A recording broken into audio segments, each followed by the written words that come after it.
దీక్షోపదేశం అత్యావశ్యకమైనది అనడం నిజం. అది లేకుంటే గత్యంతరం లేదు. నిజమైన ఉన్నత గతులను పొందటానికి దీని సహాయం ఆవశ్యకం.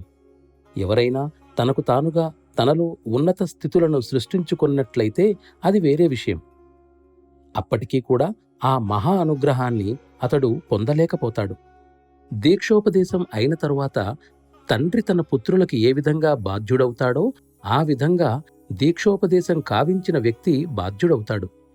పుత్రుడు ఎంత చెడ్డవాడైనప్పటికీ అతనిని తన పుత్రుడిగానే తండ్రి చెప్పుకుంటాడు.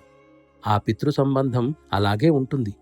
అవును, ఆధ్యాత్మికతలో కూడా తన ఆధ్యాత్మిక వారసులు ఎవరైనప్పటికీ వారిని ఆ బంధం నుండి గురువు త్రుంచివేయటం ప్రత్యేక సందర్భాలలో మాత్రమే జరుగుతుంది.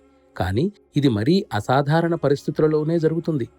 దానిని నిర్ణయింపగలిగేది కేవలం గురువు మాత్రమే. అన్వేషకుడి విశ్వాసం పరిపక్వమై అతడు ప్రేమలో తగినంత లోతుగా వెళ్ళినప్పుడు మాత్రమే దీక్షోపదేశం కావింపబడుతుంది. ఇదే దీక్షోపదేశం యొక్క మూల సూత్రం.